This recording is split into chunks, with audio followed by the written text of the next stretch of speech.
La caída de Charles Leclerc en Budapest marcó un momento crucial en la definición del Gran Premio de Hungría, y es que el monegasco apuntaba a la victoria hasta que tras la segunda parada sufrió una pérdida de ritmo estrepitosa que Ferrari asegura fue debido a un problema en el chasis. Sin embargo, George Russell abrió un nuevo misterio formulando una teoría en la que explica la posibilidad de que esa caída del auto rojo fuese a propósito para evitar una posible descalificación por el desgaste de la plancha. Hoy en Motorsport Daily vamos a repasar qué se dice del tema y lo ocurrido con Leclerc en Budapest.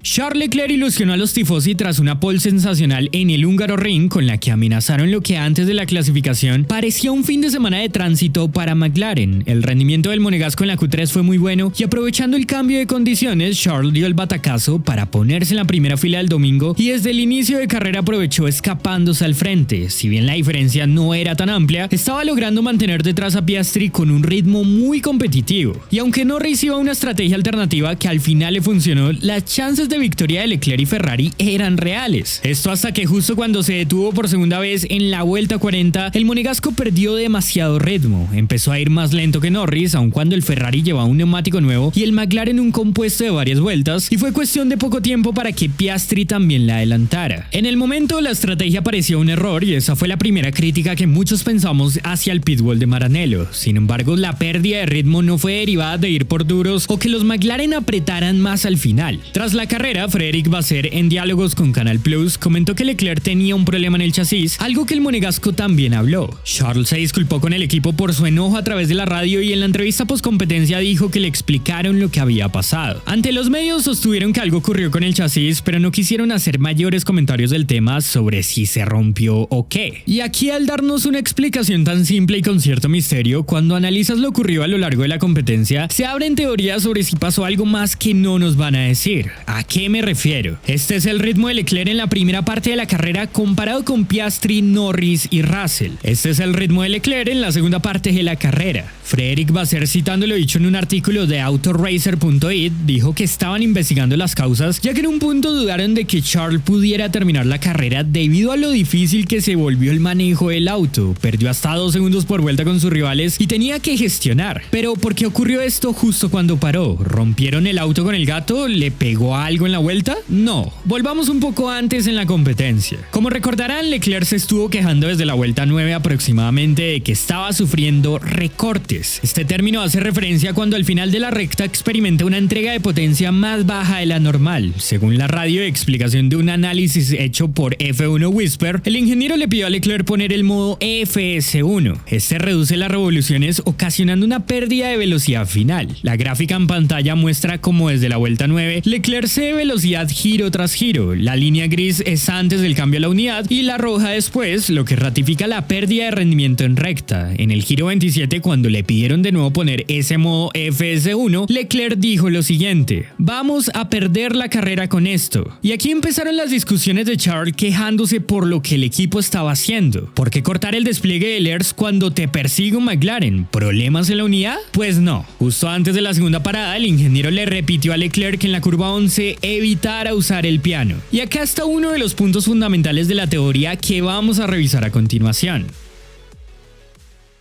Durante todo el año se ha insistido que Ferrari tiene un problema con la altura del auto. En el Gran Premio de China, Lewis Hamilton fue descalificado por el desgaste excesivo de la plancha. Desde aquella fecha les tocó subir la altura para controlar el fenómeno por el que su auto se flexionaba mucho en las frenadas y rozaba el suelo más que el resto. Se supone que la suspensión trasera que debutó en Bélgica permite que a partir de una mayor rigidez Ferrari no sufra por lo mismo y ahora pueda bajar la altura para sacar un mejor rendimiento aerodinámico. Esa es una de las razones por las que se cree que han mejorado su ritmo, pero al bajar el coche aún tratan de descifrar cuál es el límite que pueden alcanzar sin infringir las normativas. Y la teoría que surgió en Hungría es que Ferrari tenía preocupación de que por la configuración que eligieron, Leclerc estuviese en riesgo de quedar descalificado por el desgaste de la plancha. De ahí el por qué Ferrari cambió el modo de su unidad y le pidió a Charles gestionar más otros ajustes que ya vamos a repasar. Y quien empujó sobre esta versión de los hechos fue George Russell. En entrevista con Sky Sports, cuando el británico le preguntó preguntaron por el bajón que tuvo Leclerc, respondió lo siguiente: vi lo lento que era Charles, así que supuse que algo no iba bien. Él no te va a decir que están cerca de ser ilegales. Lo único que se nos ocurre es que estaban rodando con el coche demasiado cerca del suelo y tuvieron que aumentar la presión de los neumáticos para el último stint. Estaban usando un modo motor que lo ralentizaba al final de la recta, que es donde se produce el mayor desgaste de las tablas. Eso es lo único que podemos pensar basándonos en los tiempos de vuelta y el modo de motor en el que estaban funcionando y cosas así.